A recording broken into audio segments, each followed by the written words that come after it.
Dolphins fans, we're almost at 41,000 subscribers. Let's get there by the end of this week. Need less than 200 more. So if you're all about the Fins, hit that subscribe button below.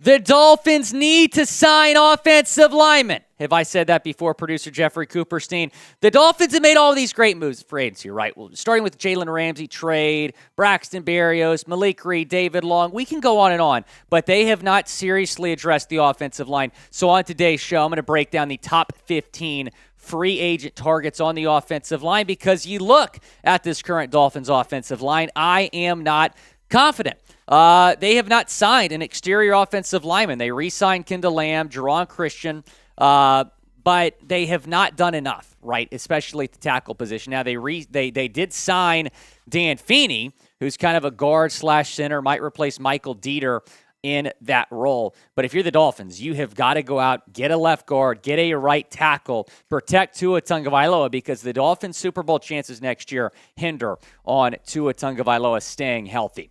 Now, you just looked at the Dolphins' offensive line. Graded as is, type A, B, C, D, or F down in the comment section.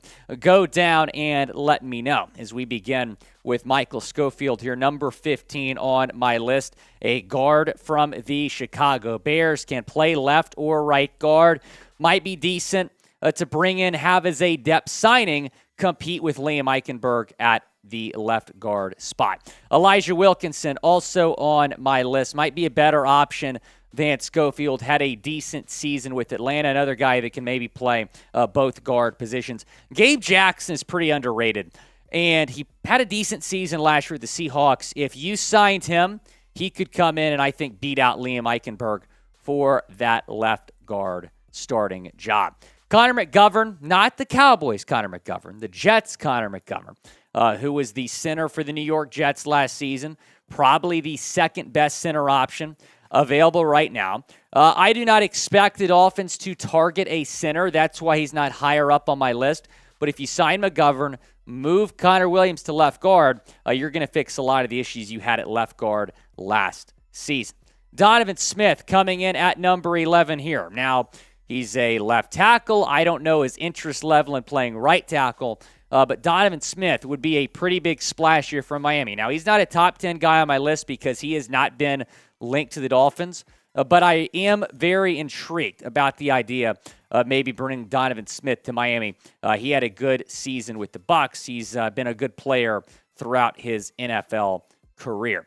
Maybe the Dolphins will just draft a bunch of offensive line because they're not signing any in free agency. Speaking of the draft, you can go pick up your draft caps right now. Chatsports.com/Dolphins draft. They just dropped earlier this week. A lot of y'all have taken advantage of this deal we have for you guys. Chatsports.com/Dolphins draft. The caps are fresh. And my guy AP the Don saying, definitely copping one of those. So he's got his. Darren Jorgensen, a loyal subscriber, says, mine is out for delivery today. Darren's got his Dolphins draft cap, and so has Rod Hayes saying, got mine. So a lot of y'all have taken advantage. Go get your Dolphins draft cap right now. Chatsports.com/Dolphins draft. That link is in the comments and the description of today's video. Moving on to my top 10, George Fant coming in at number 10 here on my list. He has been linked to the Dolphins. There is a report that there is some interest there with George Fant. Now, he struggled last season in New York. The year before, he was okay. Missed some time as well. So I just think you can do better when you're talking about offensive tackle options than George Fant. Brandon Shell might be a better option, who was signed last season, started on the Dolphins practice squad, was elevated, and he certainly exceeded expectations. Kind of filled in for A.J. when A.J. was out at right tackle. 11 starts for Miami last year, 13 games played, only allowed 2 sacks, protecting Tua Tagovailoa's blind side. So I was impressed with the job Shell did. I've said before on the show that I'm open to bringing him back. Now, I prefer him to be the backup swing tackle and then maybe go out and draft or sign a right tackle for Shell to back up. But I would not be against bringing back Brandon Shell to potentially start for the Dolphins at right tackle. He certainly did a serviceable job in that spot last season. We're talking about a guard option. Trai Turner is still available in free agency. Spent last season with the Washington Commanders, coming in at number 8 on my list. Could be a decent option at left guard. Some versatility there as well when you're talking about Trai Turner.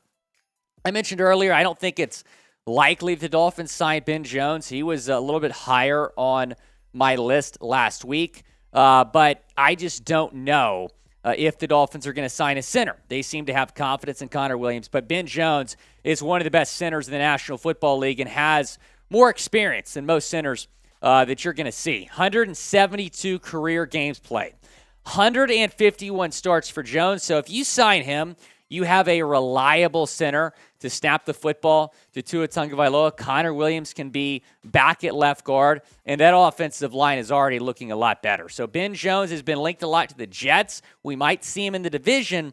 I don't know if he's going to be a Dolphin because they seem to have some confidence in Williams at center, who did improve throughout last season.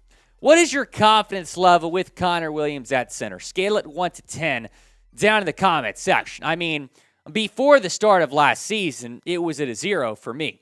Now, that has gone up, and I don't think any of us are questioning his blocking skills, right? He is a very good blocker, which is not a surprise that he did good, in terms of that last season because he was a guard. But when you're talking about a center, when you're talking about him at center, the snapping is still a concern. I mean, remember that ball that went over producer Cooper remembers that ball that went over Skylar Thompson's head, almost cost the Dolphins their playoff chances. Yeah, I was really upset about that. So look, if he improves the snapping, I'll have some confidence. But again, if you put Ben Jones at center, slide Williams back to left guard, that's certainly going to fix a lot of the issues you have on the offensive line.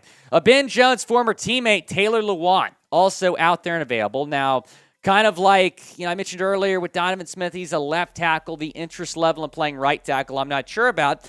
But guys have made the switch before. And I think Lewan is going to want to play for a contender. He's made a lot of money in the league. I don't think this is a money thing for Lewan. So if you pitch him on, hey, come in, be our right tackle. You've been protecting a quarterback's blind side your entire career. You would be protecting Tua Tagovailoa's blind side at right tackle. And he might be somewhat cheap. I think he might take a discount to play for a winning team in Miami. So we'll see. I haven't seen him linked to the Dolphins, which is why he's not top 5 on my list.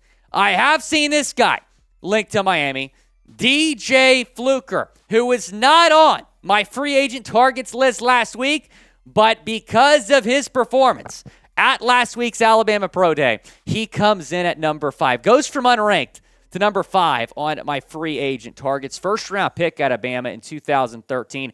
Has not played in an NFL game since 2020. He's making a comeback. He's gotten back into game shape. He actually signed with the Dolphins in the 2021 offseason, but was released after tearing his meniscus. Has not played in a regular season game since 2020. Here he is with the Seahawks 2 years ago in the preseason. There he is on the right. So the transformation, very impressive for DJ Fluker. There was a report from my guy King of Finland that he has interest in playing with the Dolphins. He retweeted that video we put out last week. So I'm telling you, DJ Fluker, I think, wants to be a Dolphin. Mike McDaniel and Chris Greer were in attendance. Yeah, he did follow me on Twitter, Producer Coop. Chris Greer and Mike McDaniel were in attendance at his pro day. So there might be some interest there from both sides. We'll see. But I'm all for bringing DJ Fluker back to Miami, having him compete for a spot on this roster. Do you want to sign DJ Fluker? Type S for sign or type P for pass down in the comment section. Go down and let me know as we get into number 4 now. That is Matt Feiler, the guard for the Chargers. Also has experience playing tackle. And he's been linked to the Dolphins because of his familiarity with Frank Smith. He worked with Frank Smith when Smith was on staff with the Chargers and put up pretty good numbers with Smith. Kind of struggled this past year, but I'm assuming the Dolphins might have some interest there because of that connection. Isaiah Wynn, number 3, one of the best tackles still available in free agency. We're pretty familiar with him. He's been in the division the last couple of years. 2018 first-round pick out of Georgia. 27 years old, so still fairly young. Left tackle for his first 3 seasons, but spent more time at right tackle in 2022. If you sign this guy, I think he'd be no doubt the Dolphins starting right tackle next year and probably be an upgrade over Austin Jackson. Dalton Risner would certainly be an upgrade over Liam Eichenberg at left guard. One of the better guards, probably the best guard still available in free agency. Over 3,700 snaps at left guard the last 4 years for Dalton Risner, an experienced guy that would make your offensive line a lot better, I think. His teammate, Cameron Fleming, is number 1 on my list. And in my opinion, he is the best right tackle still available in NFL free agency. And the Dolphins need to figure out a way to get this guy to Miami and protect Tua Tagovailoa. Taking a look at the PFF grades here, they're really solid. 72.6 overall grade, 67.8 run blocking grade, but this is what's appealing to me. 74.1 pass blocking grade. That's a lot better than Shell and AJ last year and some other guys that you had at tackle. So you gotta give some money, man, to a pass blocker, at that position at right tackle. Because if Tua Tagovailoa does not stay upright, this Dolphins team is not going anywhere next year. But if Tua stays healthy, this is going to be a Super Bowl contender in Miami. And if you're Chris Grier, you have got to figure out how to solidify that offensive line. Grier's done a great job in free agency. He has not done enough with the offensive line. Name a free agent you want to sign. Go down in the comments section. Let me know. Look, they got to figure out the cap space. The Dolphins have like 50 cents in cap space right now. So they got to extend Christian Wilkins, maybe restructure Ogba's contract, but you got to figure out a way to get more cap space so you can solidify that offensive line.